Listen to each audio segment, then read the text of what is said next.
નમસ્કાર દર્શક મિત્રો, મંતવ્ય ન્યૂઝમાં આપનું સ્વાગત છે। ઇન્ડિયા એટ 9 સાથે હું છું હિનલ। ઝારખંડ વિધાનસભા ચૂંટણીમાં ઝારખંડ મુક્તિ મોરચાને આગેવાનીવાળા ઇન્ડિયા બ્લોકને મોટી જીત મળી છે। ચૂંટણી પરિણામો આવવાને 5 દિવસ થયા છે અને ઝારખંડને હવે નવી સરકાર મળી ગઈ છે। ત્યારે રાજ્યપાલ સંતોષ ગંગવારે હેમંત સોરેનને ઝારખંડના મુખ્યમંત્રી નિયુક્ત કર્યા છે।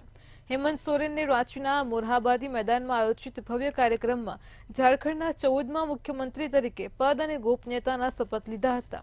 રાજ્યપાલ સંતોષ ગંગવારે હેમંત સોરેનને પદ અને ગોપનીયતાના શપથ અપાવ્યા હતા। હેમંત સોરેન ચોથી વાર ઝારખંડના મુખ્યમંત્રી બન્યા છે।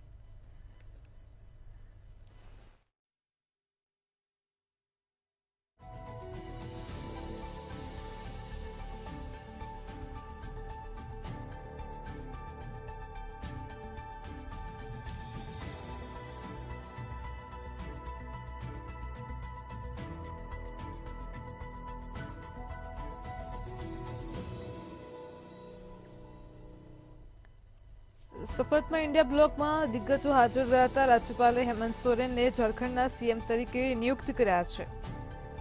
તો ચોથી વાર હેમંત સોરેન ઝારખંડના મુખ્યમંત્રી તરીકે નિયુક્ત થયા છે। હેમંત સોરેન ચોથી વાર ઝારખંડના મુખ્યમંત્રી બન્યા છે। રાજ્યપાલે સંતોષ ગંગવારે હેમંત સોરેનને શપથ લેવડાવ્યા હતા। જેએમની આગેવાનીવાળા ઇન્ડિયા બ્લોકને મોટી જીત મળી છે।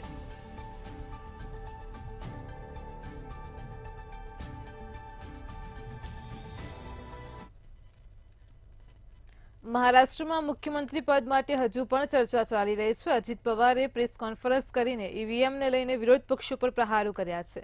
તેમણે કહ્યું છે કે ઈવીએમને લઈને જે આરોપો લગાવવામાં આવી રહ્યા છે તેમાં કોઈ સત્ય નથી। મહારાષ્ટ્ર વિધાનસભા ચૂંટણી 2024માં મહાયુતિએ 235 બેઠકો મેળવીને સ્પષ્ટ બહુમતી મેળવી છે, પરંતુ વિરોધ પક્ષો ઈવીએમમાં ગડબડનો આરોપ લગાવી રહ્યા છે।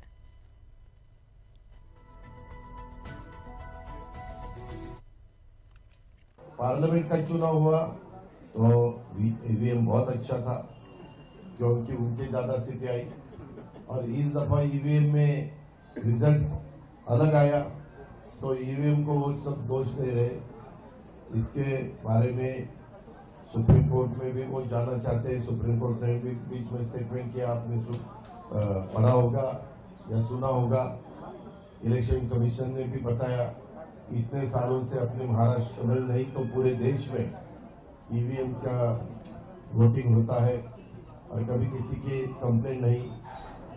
कभी आपने भी देखा दिल्ली में अपोजिशन वालों का गवर्नमेंट आया, पंजाब में आया, वेस्ट बंगाल में आया, तेलंगाना में आया, कर्नाटक में आया, केरला में आया, ऐसे अलग अलग स्टेट में बहुत जगह।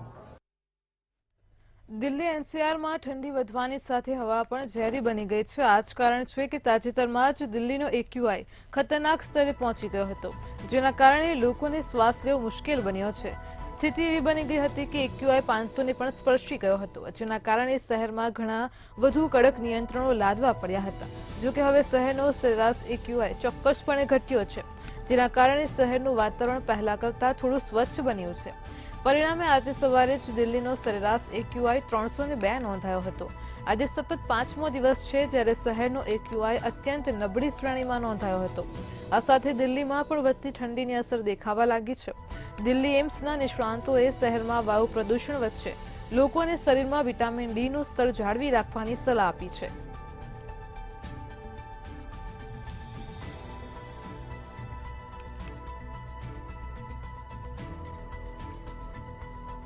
સુપ્રીમ કોર્ટે દિલ્હીમાં પ્રદૂષણ અંગે સુનાવણી કરતા કહ્યું છે કે ગ્રેફ 4ની જોગવાઈઓ સોમવાર સુધી અમલમાં રહેશે, જોકે શાળાઓને આમાંથી મુક્તિ આપવામાં આવી છે।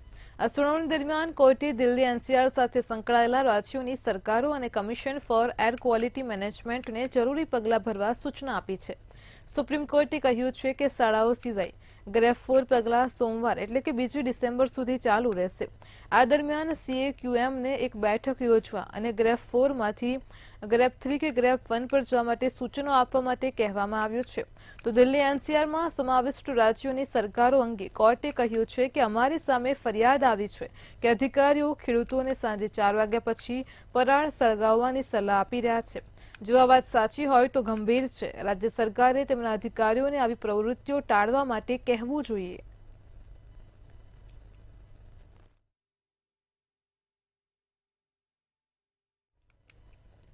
દક્ષિણ પશ્ચિમ બંગાળની ખાડીમાં સર્જાયેલું ડીપ ડિપ્રેશન ચક્રવાતી તોફાનમાં ફેરવાઈ ગયું છે. ભારતીય હવામાન વિભાગના જણાવ્યા અનુસાર ચક્રવાતી તોફાન ફેંગલ આગામી 2 દિવસમાં શ્રીલંકાના દરિયાકાંઠાને અડીને આવેલા તમિલનાડુના કિનારા તરફ ઉત્તર પશ્ચિમ દિશામાં આગળ વધશે.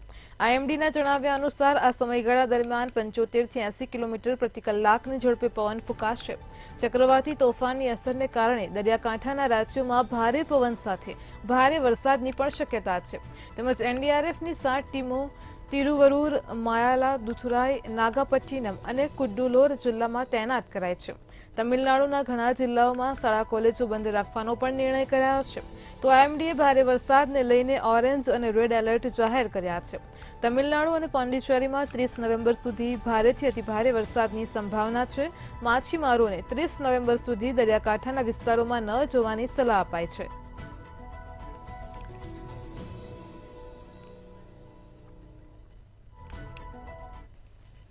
સુરતમાં 2 રાઉન્ડ ફાયરિંગ થયું છે. સુરતથી સમાચાર મળી રહ્યા છે. ફાયરિંગની ઘટના પ્રકાશમાં આવી છે. તો સુરતમાં 2 રાઉન્ડ ફાયરિંગ થયું છે. જે વિગતો પ્રાપ્ત થઈ રહી છે સુરતથી. સુરતના ઉધના ખાતે આવેલી આશીર્વાદ સોસાયટી નજીક ફાયરિંગની ઘટના પ્રકાશમાં આવી છે. તો ફાઇનાન્સર પર 2 રાઉન્ડ ફાયરિંગ થયું હતું. ઘટનાને પગલે લોકોના ટોળા એકઠા થયા હતા. અંદાજિત 2 લોકો બાઇક પર આવ્યા હતા. ઓફિસની બહાર કાચ પર 2 રાઉન્ડ ફાયરિંગ કરવામાં આવ્યું છે. સુરતના ઉધના વિસ્તારની ઘટના પ્રકાશમાં આવી રહી છે. ફાઇનાન્સર પર 2 રાઉન્ડ ફાયરિંગ થયું છે. 2 લોકો બાઇક પર સવાર થઈને આવ્યા હતા. ઓફિસના કાચ પર ફાયરિંગ કર્યું હતું. તો ઉધના ખાતે આવેલી આશીર્વાદ સોસાયટી નજીકની ફાયરિંગની ઘટના પ્રકાશમાં આવી છે. ફાઇનાન્સર પર 2 રાઉન્ડ ફાયરિંગ કરવામાં આવ્યું છે. અંદાજિત 2 લોકો બાઇક પર આવ્યા હતા. બંને લોકોએ ઓફિસની બહાર કાચ પર 2 રાઉન્ડ ફાયરિંગ કર્યું હતું. ઘટનાને પગલે પોલીસ કાફલો પણ ઘટના સ્થળે પહોંચ્યો છે. તો સુરતના ઉધનાથી સમાચાર મળી રહ્યા છે. 2 રાઉન્ડ ફાયરિંગની ઘટના પ્રકાશમાં આવી છે. આજ મુદ્દે આપણી સાથે સંવાદદાતા રાબિયા સાલેફ ઓનલાઈન પર જોડાઈ ગયા છે. જી રાબિયા, સુરતના ઉધના વિસ્તારથી ફાયરિંગની ઘટના પ્રકાશમાં આવી છે. પોલીસ પણ ઘટના સ્થળે પહોંચી છે. કઈ રીતની કાર્યવાહી હાથ ધરાઈ? હાલ માત્ર એટલું જાણવા મળી રહ્યું છે પોલીસ દ્વારા કે ફાઇનાન્સર જે છે ઉધના વિસ્તારનો તેની ઉપર 2 રાઉન્ડ ફાયરિંગ થઈ છે. આ 2 રાઉન્ડ ફાયરિંગ થતા સુરતની જે પોલીસ છે એ દોડતી થઈ ગઈ હતી. ડીસીબી સહિતનો જે કાફલો છે સુરતના ઉધના વિસ્તાર ખાતે દોડ્યો હતો.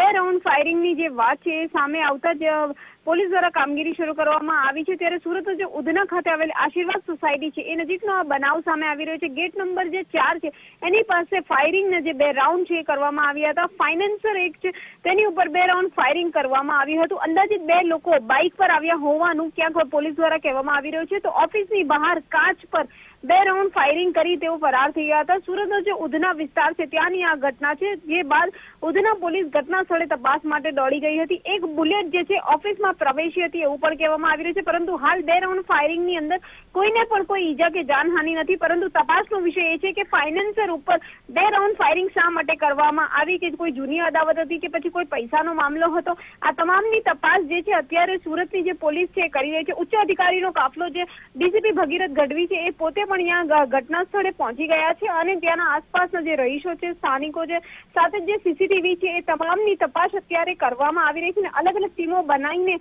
જે 2 બાઇક સવાર હતા જેમણે ફાયરિંગ કર્યું હતું એમની શોધખોળ શરૂ કરવામાં આવી છે. જી રાબિયા, સમગ્ર માહિતી બદલ આપનો આભાર. તો સુરતમાં ઉધના ખાતે આવેલી આશીર્વાદ સોસાયટી નજીક ફાયરિંગની ઘટના પ્રકાશમાં આવી છે.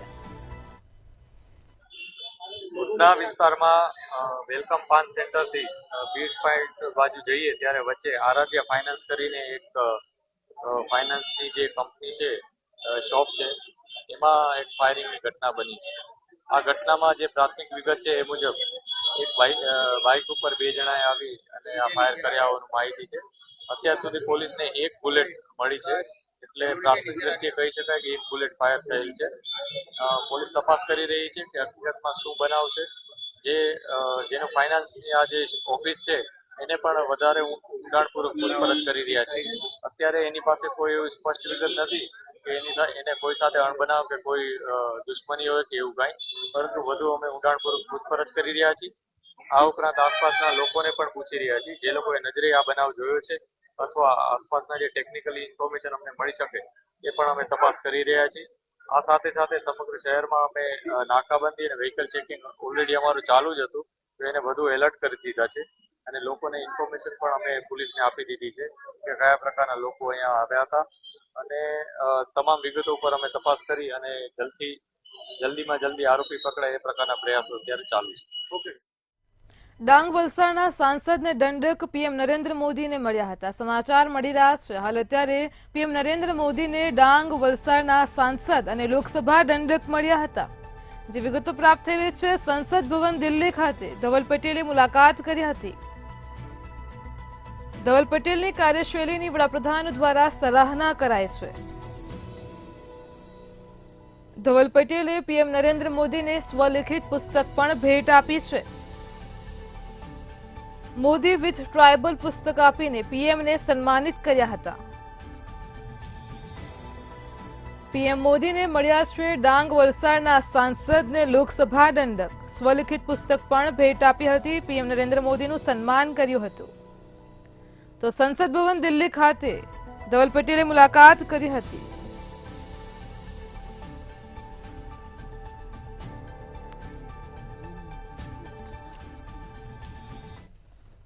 જૂનાગઢના ગિરનારનો સાધુ વિવાદ શાંત થવાની તૈયારીઓ દેખાઈ રહી છે। સમાચાર મળી રહ્યા છે જૂનાગઢના ગિરનારથી સાધુઓનો વચ્ચે વિવાદ ચાલી રહ્યો છે। આ વિવાદ શાંત થવાની હવે તૈયારીઓ જ છે। સાધુઓના વિવાદમાં સરકારે મધ્યસ્થતા કરી છે। તો જૂનાગઢના ગિરનારથી સમાચાર મળી રહ્યા છે। એમએલએ સંજય કોરડિયા અને પ્રમુખ પુનીત શર્માને કમાન સોંપવામાં આવી છે। સરકારે વિવાદમાં મધ્યસ્થતા કરી છે। બંને આગેવાનોએ સાધુ સાથે બેઠક કરી હતી। મહેશગીરી બાપુ અને હરિગીરી બાપુ સાથે બંધ બારણે બેઠક કરવામાં આવી હતી। તો સરકારે નિષ્પક્ષ તપાસ કરવાની ખાતરી આપી છે। बात आती है कि हमारा यहाँ एक व्यक्तित्व है, जब कोई मूर्खतापूर्ण बात करनी होती है तो उसको पार्टी आगे कर देती है क्योंकि पढ़ना नहीं चाहती उसमें। અને ઈ ભાઈનું નામ છે ગિરીશ કોટેચા। વિકાસ ઝીરો ને ગિરિયો હીરો। અલ્યા તું હું છે ભાઈ? તું કઈ શંકરાચાર્ય છે? બે સાધુ શાંત થાઓ, બે સાધુ। અલ્યા તું શંકરાચાર્ય આશીર્વાદ આપવા માંગે છે? તું છે હું? અને મેં પહેલા જ કીધું તું કે રાજકારણ વાળા બધાય આનાથી દૂર રહો। આ જે અમારો મામલો છે અમે જોશું અને પ્રશાસન જોશું। તું છે શું? આ હું કે બે જણા શાંતિઓ? તું ઠેકો લઈ રાખ્યો છે તે જુનાગઢનો ધર્મનો ઠેકો લઈ રાખ્યો છે? મગજ ફાટી જશે મારું। જુનાગઢ બદનામ થઈ રહ્યું છે તો તે હું નામ કમાયું જુનાગઢનું? बात आती है कि हमारा यहाँ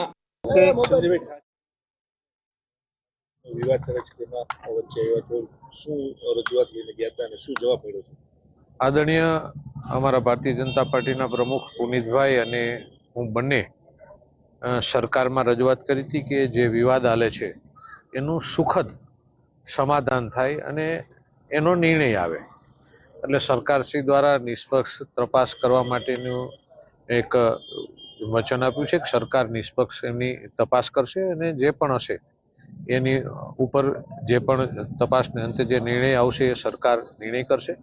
અને આજે બંને સંતો આદરણીય હરિગીરી મહારાજ અને આદરણીય મહેશગીરી મહારાજ અને બંનેને અમે બંને લોકો મળ્યા, એમના આશીર્વાદ લીધા અને એમના પૂજન સાથે આપણે બધા જાણીએ છીએ કે મહામંડલેશ્વર હોય કે કોઈ પણ સંત હોય નાના, એ આપણા બધા માટે પૂજનીય છે અને આદરણીય છે। એટલે આપણે એમના બધાના આશીર્વાદ છે અને આ દેશ છે એ સનાતન સાધુ પરંપરાથી ચાલતો દેશ છે।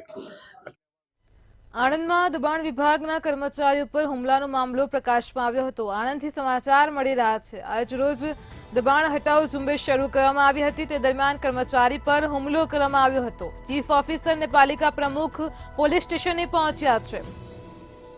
તો તો આણંદથી સમાચાર પ્રાપ્ત થઈ રહ્યા છે. અજાણ્યા શખ્સો દ્વારા કર્મચારી ઉપર હુમલો કરવામાં આવ્યો હતો.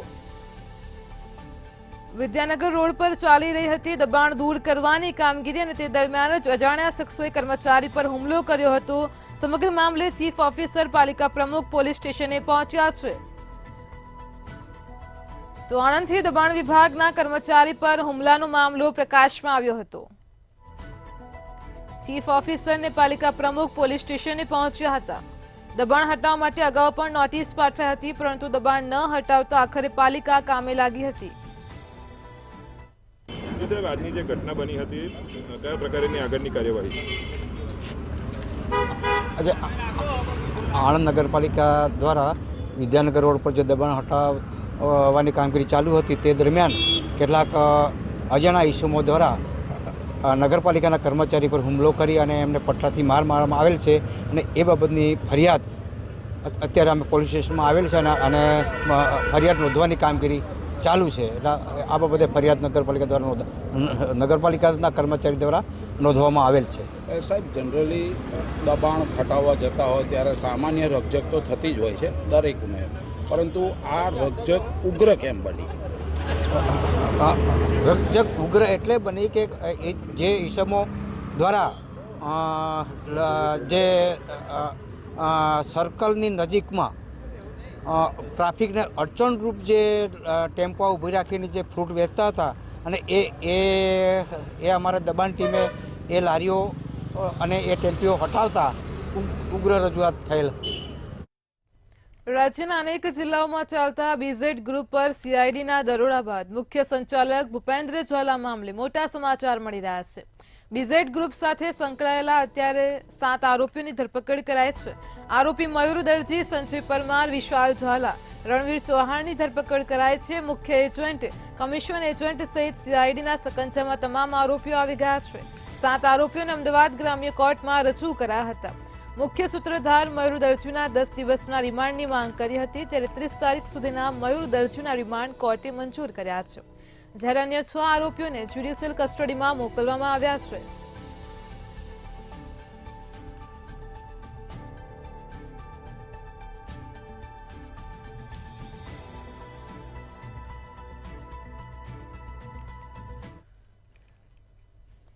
સાબરકાંઠાના અરવલ્લી જિલ્લામાં પોન્સી સ્કીમ અંતર્ગત બીઝેડ ગ્રુપ દ્વારા 6000 કરોડથી વધુની સ્કીમથી હજારો લોકો તેનો ભોગ બન્યા છે. છેલ્લા 2 દિવસથી સીઆઈડીની રેડ બાદ 6000 કરોડની ફરિયાદ થતા સમગ્ર ઉત્તર ગુજરાતમાં હડકંપ મચી ગયો છે. જિલ્લાના કેટલાક લોકોએ નિવેદન આપતા જણાવ્યું હતું કે આ સ્કીમ કેટલાય સમયથી ચાલી રહી હતી.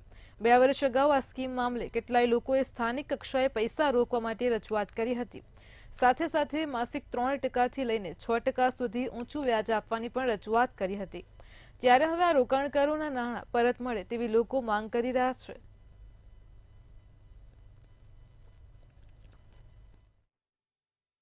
બીઝેડ દ્વારા જે અત્યારે હાલ સીઆઈડી જાંચ ચાલી રહી છે એની અંદર મોટા પાયે રોકાણ કરવામાં આવતું, કરોડો રૂપિયાનું રોકાણ અંદર થયેલું છે. અમારી પાસે પણ ઘણા લોકો આવતા જે લોકોએ અમને પણ પૈસા રોકવાનું કહેલું.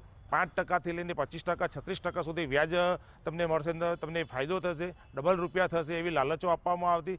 પણ અમે કોઈપણ જાતનું રોકાણ કર્યું નથી, પરંતુ જે લોકોએ કરોડો રૂપિયાનું રોકાણ કર્યું છે એમના રૂપિયા પાછા મળે અને સરકારશ્રીને યોગ્ય તપાસ કરીને દરેકને પૈસા પાછા મળે. જે લોકો બોલતા નથી, જે લોકોનું રોકાણ છે એ લોકો બહાર આવીને આની જાંચ કરાવે તો જલ્દી પૈસા પાછા મળે એવી સરકારશ્રીને પણ અમે વિનંતી કરીએ છીએ. આ લોકોએ કોઈપણ સંજોગોની અંદર અત્યાર સુધી ભારતીય જનતા પાર્ટીના શાસકો જે હતા એ ભારતીય જનતા પાર્ટીના શાસકોના સ્ટેજ ઉપર આ ભાઈ બેસતા 2022માં ટિકિટની પણ માગણી કરી હતી, લોકસભાની ટિકિટની માગણી કરી હતી. અપક્ષ તરીકે પણ એ પોતે ઉમેદવારી પત્ર ભર્યું હતું, કોકના ઇશારે અપક્ષ તરીકે ફોર્મ પણ પાછું ખેંચી લીધું.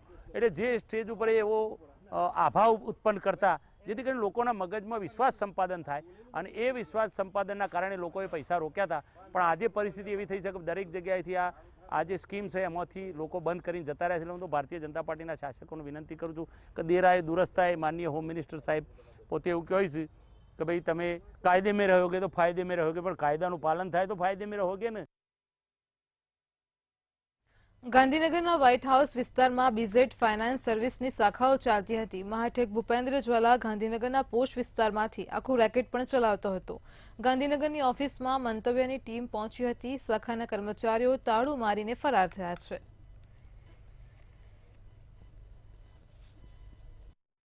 લોકોને લાલચ આપીને ગેરકાયદેસર રીતે પૈસા ભેગા કરતા બીઝેડ ફાઇનાન્સના ભૂપેન્દ્ર ઝાલાની ઓફિસ ઉપર અત્યારે મંતવ્યની ટીમ પહોંચી ગઈ છે. ગાંધીનગર વ્હાઇટ હાઉસ કે જ્યાં અલગ અલગ ઓફિસો પણ કાર્યરત છે, ત્યાં આગળ જ વ્હાઇટ હાઉસના બીજા માળે બીજેડની ઓફિસ આવી છે.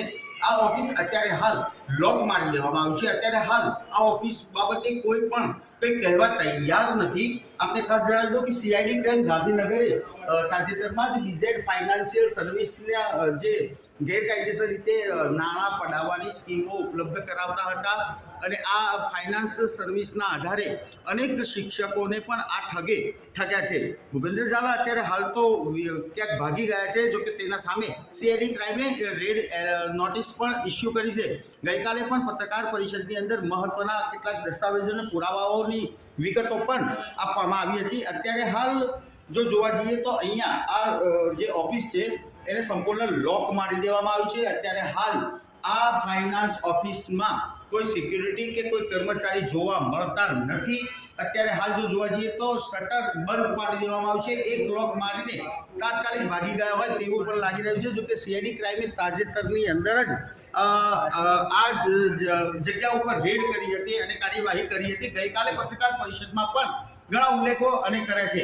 જોકે હવે આ જે મહાઠગ છે તે પકડાય ત્યારે સાચી હકીકત બહાર આવશે, પરંતુ ગાંધીનગરના પોસ્ટ વિસ્તાર એટલે કે સેક્ટર 11ના વ્હાઇટ હાઉસની અંદર બીજા માળે આ ઠગ ઓફિસ ધરાવતો હતો અને અહીંયાથી પણ આખા કૌભાંડનું નેટવર્ક ચલાવતો હતો. કેમેરામેન વિનોદ રાઠોડ સાથે ઉજ્જવલ વ્યાસ, મંતવ્ય ન્યૂઝ, ગાંધીનગર. અમદાવાદમાં બીઝેડ મામલે કોંગ્રેસ પ્રવક્તા મનીષ દોશીના આકરા પ્રહાર સામે આવ્યા છે. મનીષ દોશીએ જણાવ્યું છે કે ભાજપના નેતાઓ સાથે ભૂપેન્દ્ર ઝાલાના ફોટાઓ છે.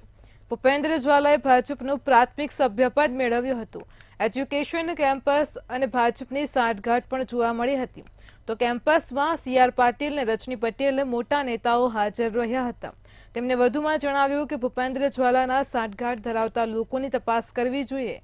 પોન્સી સ્કીમના નામે રાજ્યભરમાં ઘણા લોકો કાર્યરત છે.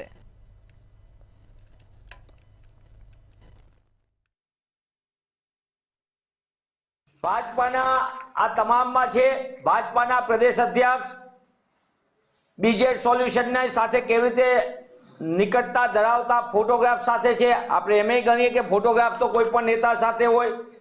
માનનીય મુખ્યમંત્રી શ્રી એની સાથે પણ એમને એવોર્ડ આપતા આપણે એ પણ સમજી શકીએ કે હોઈ શકે. કેન્દ્રીય ગૃહમંત્રી શ્રી સાથે મિટિંગની અંદરનો કાર્યકરની તેમ છતાં એ પણ માની લઈએ. સીએમ સાહેબ સાથેના વ્યક્તિગત ફોટાને પણ એક તબકે માની લઈએ. પણ ભૂપેન્દ્રસિંહે પોતાના કાર્ડ નંબર સાથે ભાજપાનો ભરોસાની ભાજપા સરકાર ભલે સામાન્ય નાગરિકના 6000 કરોડ ચાઉ કરી જાય, પણ આ છે ભાજપાની ભરોસાની સરકાર. અમરેલીના સાવરકુંડલામાં ભાજપ નેતા પર હુમલાના ઘેરા પ્રત્યાઘાત પડ્યા છે. સમગ્ર મામલે 3 વિધર્મી હુમલાખોર આરોપીઓ ઝડપાયા છે. હજુ એક અજાણ્યા ઈસમની શોધખોળ શરૂ છે. સમગ્ર ઘટનાને પગલે સાવરકુંડલા શહેરના હિન્દુ સંગઠનોમાં આક્રોશ યથાવત જોવા મળ્યો છે. રિદ્ધિ સિદ્ધિ ચોકમાં મોટી સંખ્યામાં લોકો એકત્રિત થયા હતા. સાવરકુંડલા શહેરની મોટાભાગની બજારો બંધ જોવા મળી છે. ઘટનાને પગલે એસીપી વલય વૈદ્યે શહેરીજનોને શાંતિ જાળવવા અપીલ કરી છે. આ બાબતની ફરિયાદ સાવરકુંડલા ટાઉન પોલીસ સ્ટેશનમાં રજીસ્ટર થઈ હતી, જેમાં રાયટિંગ તથા મૂંઢમાર વાગેલું છે તે બદલ BNS 115(2) મુજબની એક ફરિયાદ દાખલ કરવામાં આવી હતી. આ કામના જે 4 આરોપીઓ છે એમને સાવરકુંડલા ટાઉન પોલીસ તરફથી અત્યારે પકડી પાડવામાં આવેલા છે ગણતરીના કલાકોમાં જ, અને આગળની પ્રક્રિયા ચાલુમાં છે. આ ઉપરાંત સાવરકુંડલા ટાઉનના રહીશોને હું કહેવા માંગીશ કે લો એન્ડ ઓર્ડરની કોઈ પરિસ્થિતિ સર્જાય એવી શક્યતાઓ નથી. અમે પૂરતો પોલીસ બંદોબસ્ત બધી જગ્યાએ ડિપ્લોય કરી દીધેલો છે. નવસારીમાં ફરી ધર્માંતરણની પ્રવૃત્તિએ માથું ઉંચક્યું છે. નવસારીમાં ખ્રિસ્તી મિશનરી એક્ટિવ થઈ હોવાનું સામે આવ્યું છે. વટાળ પ્રવૃત્તિઓમાં શાળાના શિક્ષકોની પણ કથિત સામેલગીરી જોવા મળી હતી. 7 ડે શાળાની શિક્ષક સરિતા નાસ્કરની ધર્માંતરણની પ્રવૃત્તિમાં કથિત ભૂમિકા ધરાવે છે, જ્યાં શિક્ષકનો મિશનરીની અંધશ્રદ્ધાયુક્ત પ્રવૃત્તિ કરતો વિડીયો પણ વાયરલ થયો છે. વિડીયો વાયરલ થતાં શિક્ષિકાએ માફી માંગી છે.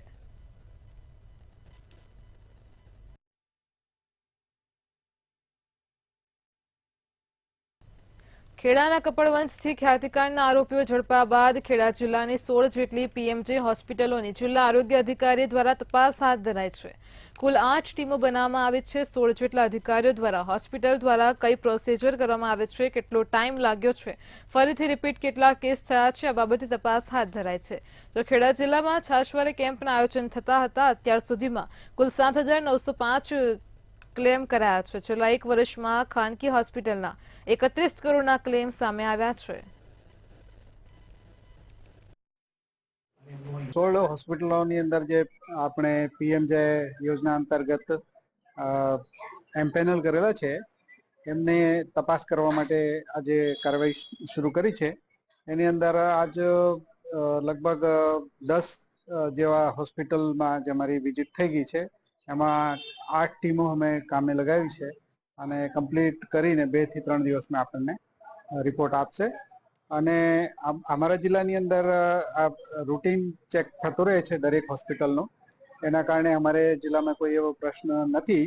મારા એક ડેટા 1 વર્ષના છેલ્લા જે મેં જેટલા પીએમજેવાયમાં કેસીસ કર્યા છે એના બધા ડેટા એ લોકોએ ચેક કર્યા અને એક કેસ એ લોકોએ જાતે ડિટેલ તપાસણી કરી છે અને એ લોકોને સેટિસ્ફેક્શન મળ્યું છે. They are very happy with it અને કોઈ બી પ્રકારની એમને કોઈ વિસંગતતા દેખાઈ નથી.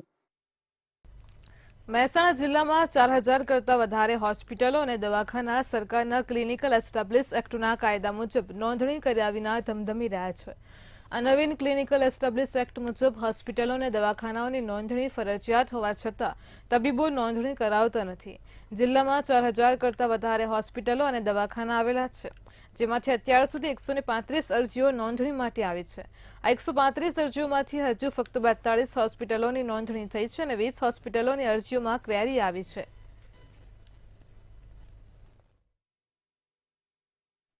અત્યારે ક્લિનિકલ એસ્ટાબ્લિશમેન્ટ એક્ટ અંતર્ગત અમારી જોડે ટોટલ 135 હોસ્પિટલની અરજીઓ આવેલી છે. એમાંથી અમે 42ને એપ્રુવલ આપી દીધું છે, 20માં ક્વેરી ઇનિશિએટ થઈ છે અને 60 જેટલી અરજીઓ તો આ 2 દિવસમાં જ આવી છે. એનો અમે તાત્કાલિક નિકાલ કરી રહ્યા છીએ.